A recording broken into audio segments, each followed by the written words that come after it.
Oi, a gente vai fazer um outro exemplo agora com arquivos. A gente vai, na verdade, fazer uma cópia de um arquivo para outro. Isso vai ajudar a gente a ilustrar a diferença entre um buffer de escrita e um buffer de leitura. Bom, eu estou supondo que existe um arquivo, né, já na nossa pasta e que eu vou pegar, abrir esse arquivo existente e vou salvá-lo em outro, uma cópia dele. Então, supondo que ele já existe, eu posso abri-lo usando o comando open.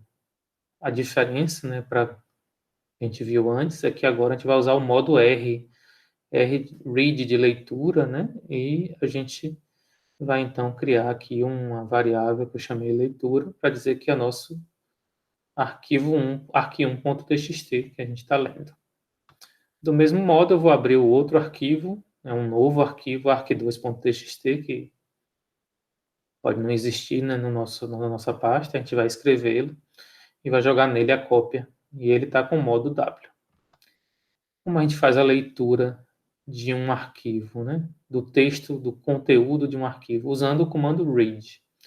Read é similar ao input, só que em vez de ler do teclado, ele pega todo o conteúdo do arquivo e retorna para o programador. Aqui, no caso, a gente está guardando esse valor na variável texto, atribuindo a variável texto. Aí, em seguida, é claro, a gente pode pegar essa variável texto e passar como parâmetro o nosso write. A gente pode escrever, então, esse conteúdo inteiro, que está nessa string, dentro do segundo arquivo, arq2.txt, que está referenciado aqui pela variável escrita. Depois a gente fecha nesses arquivos, né? Fecha o primeiro buffer de leitura, fecha o outro buffer de escrita. Então, tudo salvo, né? Íntegro, a gente teria esse arq2.txt com a cópia de arq1. Será que isso funciona? Vamos ver isso no Replit. Então, vamos pegar aqui o nosso programa. Vou colocar aqui. Vou rodar. E houve um erro. Observem que o erro que está acontecendo aqui é o erro de arquivo não encontrado. File not found error. Esse arquivo1.txt não foi encontrado. Claro, ele não existe aqui no nosso conjunto de arquivos. Então, para resolver de uma maneira bem simples, vou criá-lo. Txt,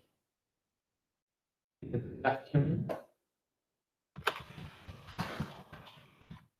vou colocar as três linhas aqui.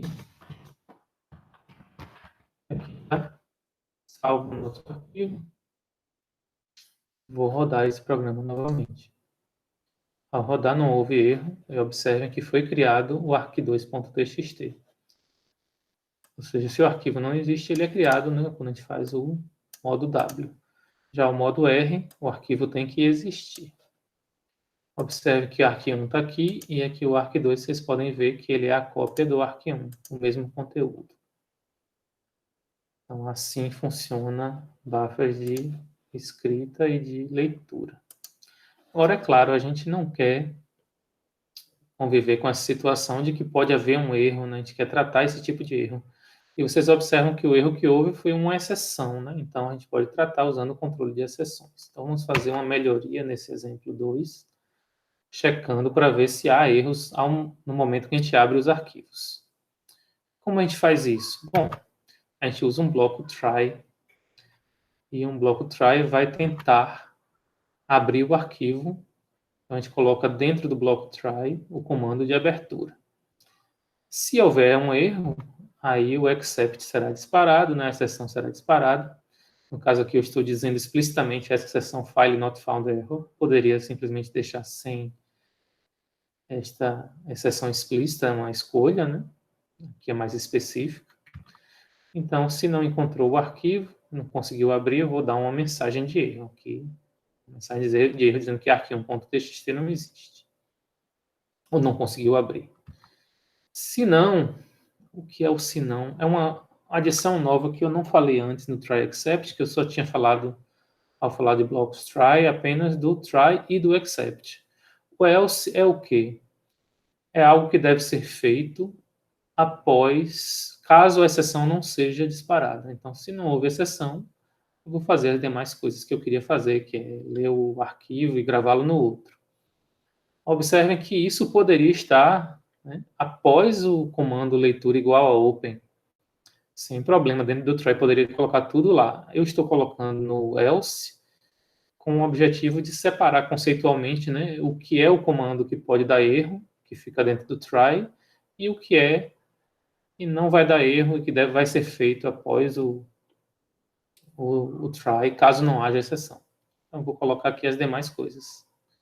O que é que eu faria então? É abrir o novo buffer, né, e fazer a cópia. O problema é que ao abrir o novo buffer também pode haver erro, né? Então, vamos fazer um novo try para abrir o buffer de escrita. Se houver erro, a exceção será disparada. Aqui observe que eu não coloquei, né, o nome da exceção. E eu vou dar a mensagem de erro de que não conseguiu abrir o arc2.txt. Esse erro pode acontecer quando você tenta escrever um arquivo e você não tem permissão, por exemplo, para aquela pasta. Houve uma falha no seu sistema operacional, no seu disco, mas o mais comum é você não ter permissão. É mais raro do que o primeiro, né? Você não encontrar o arquivo, isso é uma coisa bem comum. E é claro, né? Se não houve exceção, eu vou colocar no else aqui o que eu faria caso não tenha havido exceção. Como é que a gente faz? Bom, a gente faz o que a gente fez no programa anterior. Faz a leitura do primeiro arquivo, joga na variável, pega essa variável e passa para o write do segundo arquivo. E é claro, feito isso, basta fechar os buffers. Fecha o primeiro, fecha o segundo. E está tudo ok. Vamos rodar isso aqui no Replit. Vou pegar esse conteúdo, jogar lá para o Google. Claro que se houver o arquivo, ele vai fazer a cópia e não vai haver erro. Ele está me reclamando que eu tenho um problema de indentação aqui. Onde está a minha indentação errada?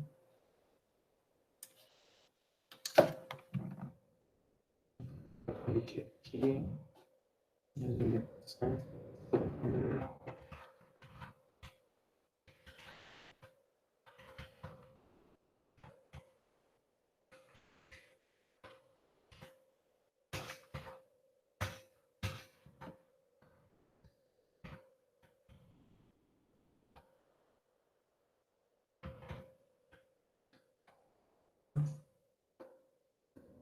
Isso aqui tem que estar dentro.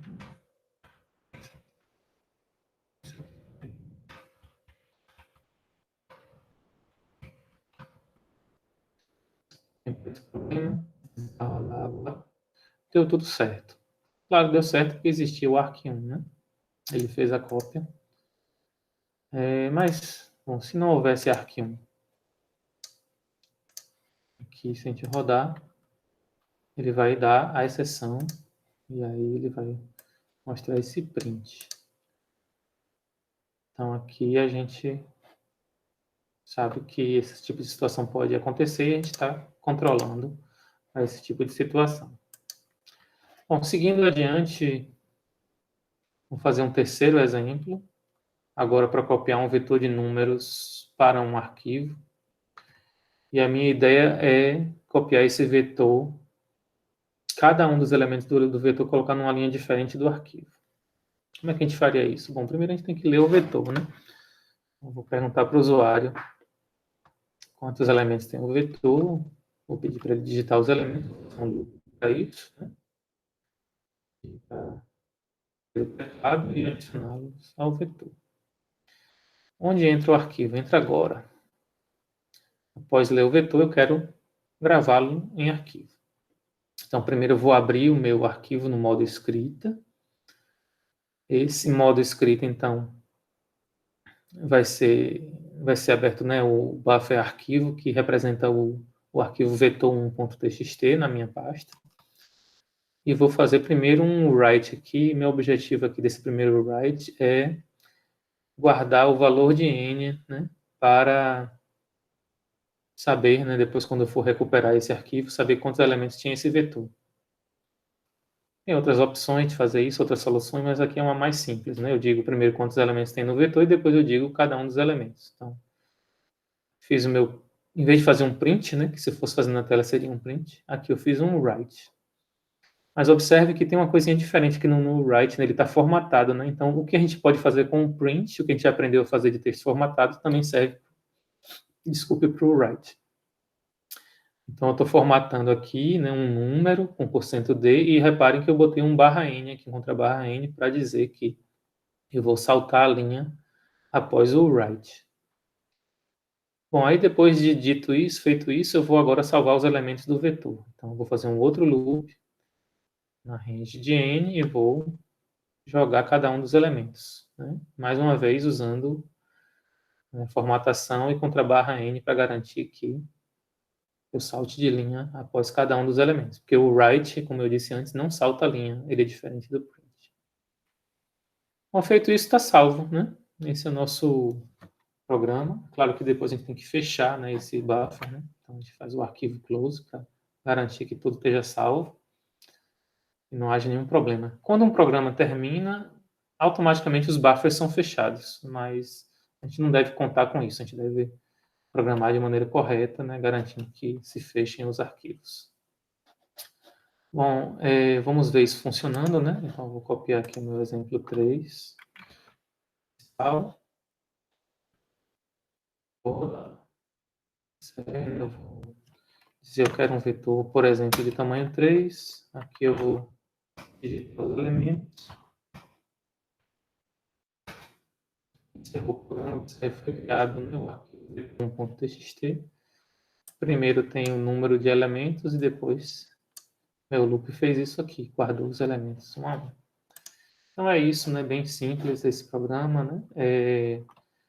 Um exemplo de vocês perceberem como é útil, né, trabalhar com arquivos e como serve para qualquer atividade, como, por exemplo, guardar os dados nossos que nós geramos e guardamos num vetor na memória, né, para não perdê-lo na memória principal, a gente simplesmente retoma. Façam alguns exemplos, exercícios, tentem experimentar. Eu vou dar uma pausa agora.